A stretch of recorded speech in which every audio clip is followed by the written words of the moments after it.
আসসালামু আলাইকুম। আমি মোহাম্মদ নবীর হোসেন।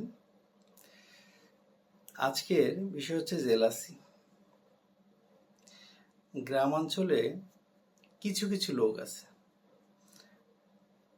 যারা অনেকটা জোনাকি পোকার মতো। জোনাকি পোকা কেন বললাম? দেখবেন যে জোনাকি পোকার পাছাটা একটু জ্বলে, অর্থাৎ অন্যের ভালো দেখে জোনাকি পোকার মধ্যে তাদের পাছাটা জ্বলে। এটা শুনতে একটু খারাপ দেখা যাচ্ছে, কিন্তু এটা আমি সবাইকে বলছি না। কিছু কিছু গ্রামে, প্রতিটা গ্রামে এরকম কিছু কিছু লোক আছে এরকম, যারা অন্যের পিছনে যে সময়টা ব্যয় করে সেই সময়টা যদি তারা নিজের কাজে ব্যয় করত, তাহলে কিন্তু এই জেলাসিটা করতে হতো না। যে ও অন্য, ওই লোকটা ভালো, কিভাবে তার উন্নতি হচ্ছে, আমার কেন উন্নতি হচ্ছে না, আমি কেন এটা পারছি না, আমার ছেলে কেন এটা পারছে না, আমার মেয়ে কেন এটা পারছে না। ওই সময়টা ওই বাইরে ঘুরে ঘুরে অন্যকে নিয়ে সমালোচনা না করে নিজেকে যদি সময় দেয়, তাহলে তার উন্নতি হয়ে যায়। একটা কথা মনে রাখবেন, যে অন্যের পিছে লেগে থাকে সে সবসময় তার পিছনেই থাকে, তার সামনে যেতে পারে না, কারণ তার পিছনে লাগার অভ্যাস। তো এই স্বভাবটা কখনো আপনারা অনুকরণ করবেন না।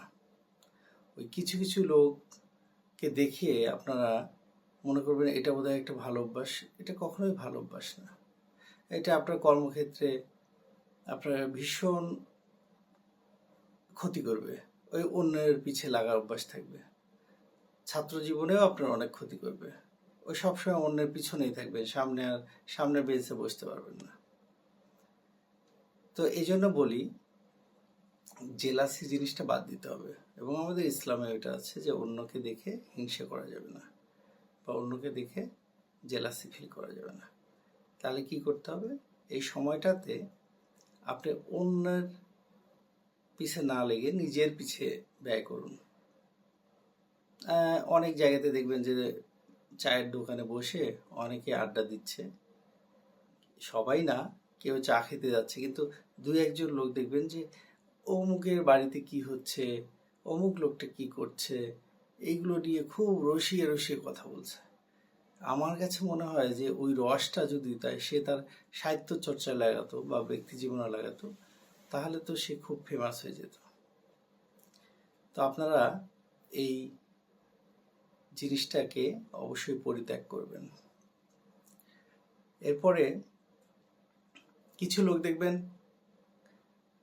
বিশেষ করে গ্রামে এই ধরনের লোক আছে, এটা আমার সাথে অনেকেই একমত হবেন, কারণ এটা হচ্ছে আমার কথা না, এটা অনেক জ্ঞানী গুণীদের কথা। তারা অনেকটা কাঁকড়া মনোবৃত্তি হয়। কাঁকড়া কিরকম? সে নিজে উঠবে না, অন্যের পা টেনে ধরবে, অর্থাৎ নিজে কিছু করবে না। সে অন্যকেও করতে দেবে না।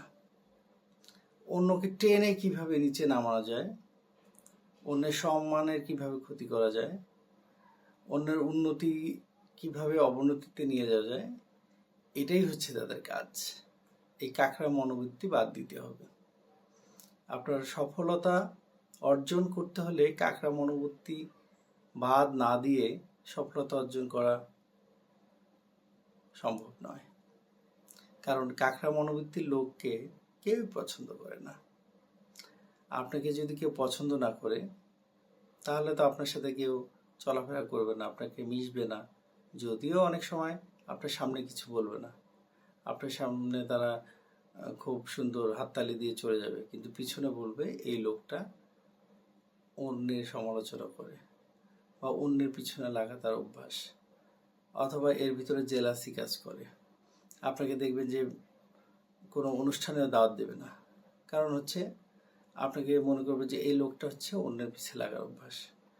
এইটা ছোট একটা দোষ না, এটা অনেক বড় একটা দোষ। এই দোষ থেকে বের হয়ে আসতে হবে, সবাইকে বের হয়ে আসতে হবে। এবং বড়দের, জ্ঞানীদের কাছে যাবেন ছোট ভাইরা, গিয়ে শুনবেন বিস্তারিত যে আসলে যারা অতীতে 20 বছর, 30 বছর বা 50 বছর আগে এইরকম যারা লোক ছিল তাদের কি পরিণতি হয়েছে। তাদের পরিণতি খুব ভয়ানক হয়েছে। যখন তারা কখনো বিপদে পড়েছে তাদেরকে একদম সবাই আরো বিপদে ফেলে দিয়েছে। কাজে আপনি যদি ভালো থাকতে চান তাহলে এই জেলাসি স্বভাবটা বাদ দিতে হবে। এটা শুধু গ্রামে না, এটা শহরে সব জায়গায় দেখা যায়। তো এটা বাদ দিতেই হবে, এর কোনো বিকল্প নেই। আরো কিছু ক্ষুদ্র ক্ষুদ্র বিষয়ে কথা বলবো। আজকে এ পর্যন্তই। সকলে সাবস্ক্রাইব করবেন, লাইক দিবেন, শেয়ার করবেন, এতে আমি উৎসাহিত হব, আরো অনুপ্রাণিত হব। এবং আপনাদের যদি কোনো টপিকস নিয়ে জানা থাকে তো আমি যতটুকু চেষ্টা করব, যতটুকু জানা সম্ভব আপনাদেরকে জেনে বুঝে বই পড়ে আপনাদেরকে বলার চেষ্টা করব। আসসালামু আলাইকুম, ভালো থাকবেন।